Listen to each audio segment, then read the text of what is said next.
Hello दोस्तों, मैं आपका स्वागत करता हूँ मेरे इस चैनल में। आज हम पढ़ने जा रहे हैं। आज हम यूनिट 3 का पार्ट 2 कंप्लीट करेंगे। हमने यूनिट 3 के पार्ट 1 में हमने समझा था कि बाजार विविक्तीकरण क्या होता है। एक बार और हम रिपीट कर लेते हैं, क्योंकि जो हम पार्ट 2 है वो पार्ट 1 पे ही डिपेंड करता है। अगर पार्ट 1 नहीं समझ में आया तो पार्ट 2 नहीं समझ में आएगा। इसलिए मैं आपसे रिक्वेस्ट करूँगा कि अगर आपने पहले के पार्ट्स को नहीं देखा है, यूनिट 1 के पार्ट 1 पार्ट 2 को, यूनिट 2 के पार्ट 1 पार्ट 2 को, और अब आज हम यूनिट 3 के पार्ट 2 को पढ़ने जा रहे हैं। सो मैं आपसे रिक्वेस्ट करूंगा, ये वीडियो देखने से पहले आप मेरी पहले की वीडियोस देखो, ताकि आपको बेटर अंडरस्टैंड आए, आप अच्छे से समझ सके। सो हम स्टार्ट करते हैं। आज का हमारा जो मोस्ट इम्पोर्टेंट क्वेश्चन है जो पेपर में आता है, वो ये है कि बाजार विविक्तीकरण के आधार के चयन के समय किन किन आधारभूत तत्वों पर विचार किया जाएगा।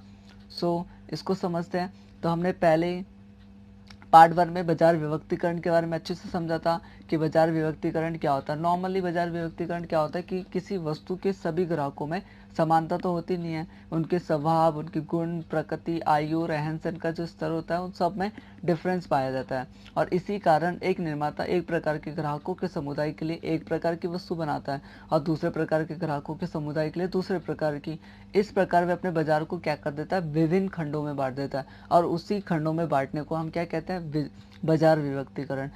अब हम पढ़ रहे हैं कि बाजार विविक्तीकरण के आधार के चयन के समय कुछ आधारभूत तत्व होते हैं जिन पर हमें विचार करना है। तो पहला क्या है, बाजार विविक्तीकरण के चयन का आधार उपयोग विविक्तीकरण व्यूहरचना का चयन करना होता है। विपणनकर्ता को बाजार विविक्तीकरण के आधार का चयन करते समय निम्न घटकों और तत्वों को ध्यान में रखना चाहिए। पहला तत्व हमारा यह है कि कंपनी का संसाधन मैटर करता है, कंपनी रिसोर्सेज। बाजार विविक्तीकरण के आधार का चयन करने से पूर्व कंपनी के पास उपलब्ध संसाधनों को ध्यान में रखना चाहिए। बाजार विविक्तीकरण तभी प्रभावी होगा जब उसमें निर्मित बाजार खंडों से मितव्यता से और विपणन कार्यक्रम का संचालन करना संभव हो पाएगा तथा संस्था में उपलब्ध संसाधनों के अनुसार हो। मतलब पहला पॉइंट यह है कि जब बाजार विविक्तीकरण किया जाता है तो कंपनी के संसाधन देखे जाते हैं। अगर कंपनी के संसाधन ही इनसफिशियंट है तो काम नहीं हो पाएगा, प्रभावी नहीं हो पाएगा। सेकेंड पॉइंट हमारा यह है कि उत्पाद की विशेषताएं। उत्पाद की विशेषताएं बाजार विविक्तीकरण के आधार का चयन करते समय उत्पाद की विशेषताओं पर ध्यान देना चाहिए। उत्पाद में भिन्नता हो सकती है तथा कुछ उत्पाद तो समरूप हो सकते हैं, होमोजेनेसिस एंड हेट्रोजेनेसिस। उत्पादों में भिन्नता की इस स्थिति में बाजार विविक्तीकरण आवश्यक है, जबकि समरूप उत्पाद की स्थिति में बाजार विविक्तीकरण की आवश्यकता नहीं होती है। जैसे कि नमक, मिट्टी का तेल प्रथम श्रेणी में आते हैं, अतः इनके लिए भेदभावहीन विपणन रणनीति उपयुक्त होगी। इस अनडिफरेंशिएटेड मार्केट स्ट्रैटेजी को हम आगे पढ़ेंगे अच्छे से।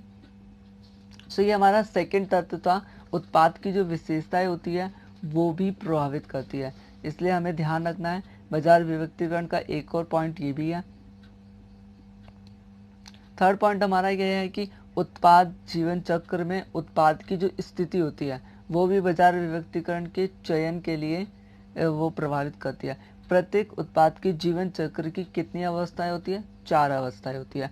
बाजार का परिचय, बाजार का इंट्रोडक्शन, बाजार का विकास, मार्केट ग्रोथ, बाजार परिपक्वता, मार्केट मैच्योरिटी, बाजार का पतन। प्रथम और अंतिम अवस्था बाजार विविक्तीकरण अर्थहीन होती है। मतलब जो फर्स्ट होती है और जो अंतिम होती है वो तो अर्थहीन होती है, इट इज इन वेन।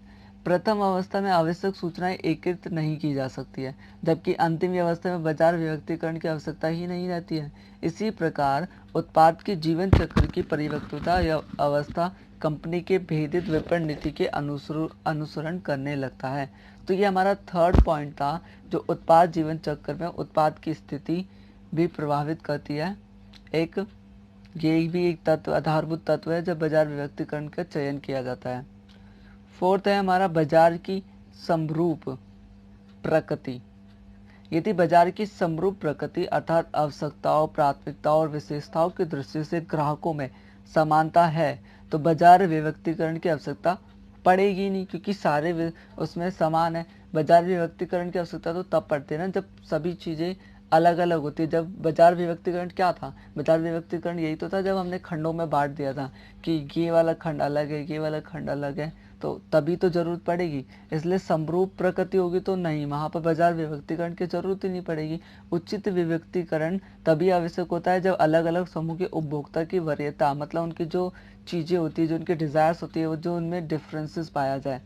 पांचवा पॉइंट हमारा यह है जो कि बाजार विभक्तिकरण के आधार के चयन को प्रभावित करता है, वो है प्रतिस्पर्धात्मक विपणन रणनीति, कॉम्पिटिटिव मार्केटिंग स्ट्रैटेजीज। तो इस वाले में क्या होता है, कॉम्पिटिटिव मार्केट स्ट्रैटेजी में विपणन नीतियों से तात्पर्य प्रतियोगिता के कार्यकलापों से कभी कभी प्रतियोगी द्वारा अपनाई गई नीति के आधार पर बाजार विभक्तिकरण किया जाता है।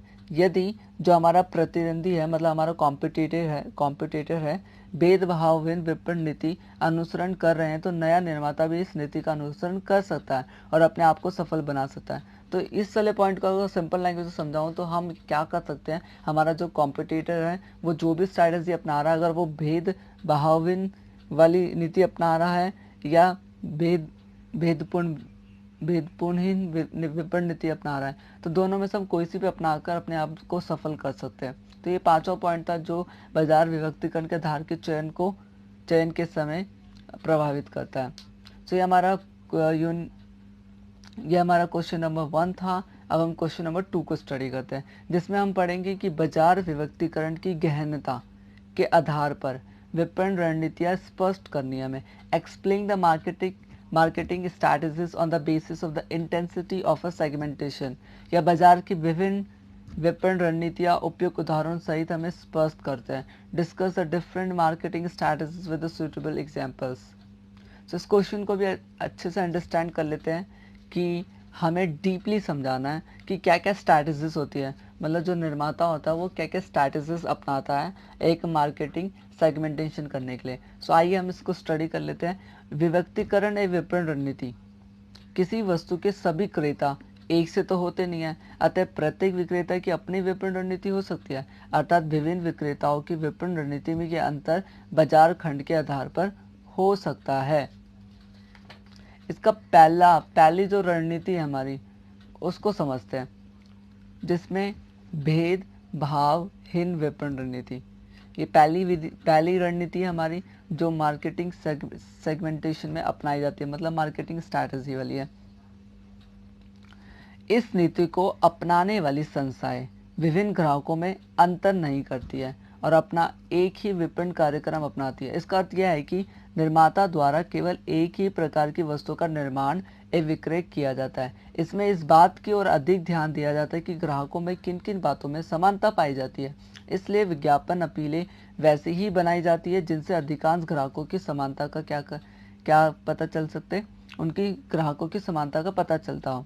उदाहरण के तौर एक उदाहरण पढ़ते हैं, जैसे कि फ्रूटी, ये एक पेय रस होता है। बनाने वाली कंपनी कई वर्षों से एक ही पेय रस बना रही है जो कि एक ही आकार और एक ही पैक में स्वाद में मिलती है। इस प्रकार की रणनीति अपनाने में संस्था संपूर्ण बाजार को देखती है। इसमें ग्राहकों की समान विशेषताओं पर ध्यान दिया जाता है और वस्तु ऐसी बनाई जाती है जो सभी ग्राहकों को अच्छी लगे। भारत में अधिकांश निर्माता इस नीति को अपनाते हैं। इस नीति से क्या होता है, उत्पादन लागत कम रहती है क्योंकि एक ही वस्तु का निर्माण किया जाता है। विज्ञापन लागत भी कम रहती है। संग्रह लागत घटती है क्योंकि एक ही प्रकार की वस्तु का उत्पादन होता है, उसी का विज्ञापन होता है और उसी की मात्रा कम मात्रा में संग्रहित किया जाता है। यही नहीं, परिवहन लागत भी, विपणन अनुसंधान लागत भी घट जाती है। साथ ही संस्था के सामान्य प्रबंध व्यय भी कम रहते हैं। अगर देखा जाए तो ये नीति ज़्यादा बेटर लग रही है क्योंकि इसमें हमारी लागत भी, उत्पादन लागत, वस्तु के निर्माण की लागत, विज्ञापन लागत, सारी चीज़ें कम हो जाती है और केवल एक ही वस्तु का निर्माण करना पड़ता है जिसमें ज़्यादा कुछ नहीं करना पड़ता। तो ये हमारी पहली स्ट्रैटेजी थी जो बाजार विभक्तिकरण को में अपनाई जाती है। सेकेंड वाली हम पढ़ते हैं जिसका नाम है भेदभावपूर्ण विपणन रणनीति। पहले वाले का नाम था भेदभावहीन, यहाँ पर क्या है, भेदभावपूर्ण विपणन रणनीति। इस रणनीति को अपनाने वाली संस्थाएं एक वस्तु का निर्माण नहीं करती बल्कि इस वस्तु के विभिन्न बाजार विभक्तों को ध्यान में रखकर कई वस्तुओं का मतलब इसमें बहुत सारी वस्तुओं का निर्माण किया जाता है, कई विपणन रणनीति अपनाती है। ऐसा करने का उद्देश्य उनका सिर्फ बिक्री को बढ़ाना होता है और लाभ को अधिक हो सके तथा प्रत्येक प्रकार के बाजार तक वो पहुंच सके। मतलब ये बहुत सारी वस्तुओं का निर्माण कर देते हैं। जैसे भारत में इस प्रकार की नीतियाँ कुछ संस्थाएं अपनाती हैं, जैसे golden tobacco company limited Mumbai के कई नामों से सिगरेट बनाती है और बेचती है, जैसे गैलोड। इसी प्रकार हिंदुस्तान लीवर लिमिटेड कंपनी भी कई नामों से नहाने के सामान बनाती है और बेचती है, जैसे Lux, Lifebuoy, Rexona, Pears, Liril आदि। इस नीति को अपनाने से कुल बिक्री क्या होती है, बढ़ती है और ग्राहकों को अपनी इच्छा के अनुसार वस्तु मिल जाती है। परंतु इससे प्रशासनिक लागत, उत्पादन लागत, संग्रह लागत, संवर्धन लागत, विक्रय लागत वृद्धि होती है। यह रणनीति ग्राहक अभिमुखी है, परंतु ये सदा ही लाभ अभिमुखी हो ऐसा संभव नहीं है। मतलब सेकंड वाली जो विधि है इसमें थोड़ा लाभ का कॉम्प्रोमाइज है, बट ग्राहक को संतुष्टि जरूर मिलेगी क्योंकि अलग अलग वस्तुओं का इसमें निर्माण होता है, इसलिए। थर्ड हमारी है केंद्रित विपणन रणनीति। ऐसे निर्माता जो सभी बाजारों में एक साथ पहुंचना पसंद नहीं करते, वे इस केंद्रित विपणन रणनीति को अपनाते हैं। इसमें बाजार के किसी एक भाग पर सारी विपणन शक्ति केंद्रित कर दी जाती है और उसी भाग के ग्राहकों को संतुष्ट करने का प्रयास किया जाता है। यह नीति साधारण नॉर्मली एक निर्माता द्वारा प्रारंभ में, मतलब स्टार्टिंग में ही अपनाई जाती है। यह नीति उन संस्थाओं में भी अपनाई जा सकती है जिनसे आर्थिक साधन क्या होते हैं, सीमित होते हैं। मतलब जब बिजनेस स्टार्ट होता है तब ये विधि अपनाई जाती है जिसमें इसको फोकस किया जाता है। इसी प्रकार ये नीति उस समय भी अपनाई जा सकती है जब वस्तु की विशेषताओं में क्या होता है, काफ़ी अंतर हो या ग्राहकों के व्यवहारों में काफ़ी अंतर पाया जाता है। इस नीति को अपनाने से फर्म किसी विशेष बाजार खंड और पूरी छा सकती है, क्योंकि वहाँ पर उसकी डिमांड ही नहीं थी।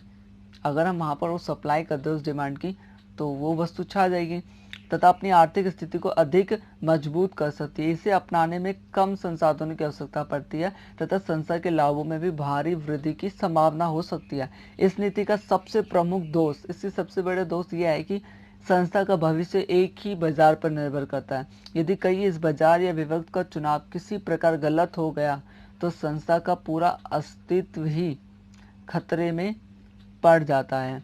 परंतु उपयुक्त चुनाव के बाद लाभ भी अधिक होता है।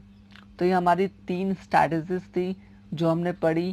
पहली स्ट्रैटेजी का नाम था भेद भावहीन विपणन रणनीति। सेकंड वाली का नाम था हमारा भेद भावपूर्ण विपणन रणनीति। थर्ड वाली का नाम है केंद्रित विपणन रणनीति। इन तीनों में से पहली वाली विधि ज़्यादा बेटर है क्योंकि उसमें हमें केवल एक ही वस्तु का निर्माण करना पड़ता है, लाभ भी ज़्यादा होता है और बाकी चीज़ों की लागत भी घट जाती है। सेकंड वाले में लाभ की कोई संभावना नहीं है बट यहाँ पर ग्राहकों को संतुष्टि होती है। थर्ड वाली में वैसे तो बेस्ट है थर्ड वाली भी, बट अगर वो वाला नहीं चली उनकी ये स्ट्रैटेजी तो उनका पूरा अस्तित्व ही मिट जाएगा। So thanks for watching my video. More videos are coming soon, so keep supporting my channel for more videos. हम नेक्स्ट वीडियो में मिलेंगे। हम नेक्स्ट वीडियो में यूनिट 4 पढ़ेंगे। अभी तक मैं आपसे रिक्वेस्ट करूँगा कि अगर आपने यूनिट 1, यूनिट 2, यूनिट 3 नहीं देखी तो आप जाके देखिए, आपको वीडियो डिस्क्रिप्शन में उनकी लिंक्स मिल जाएगी। So thank you for watching my videos and share and subscribe and hit the like button, and don't forget to subscribe my channel. If you need notes, so you can come write down on the comment box, I will provide you. Thanks.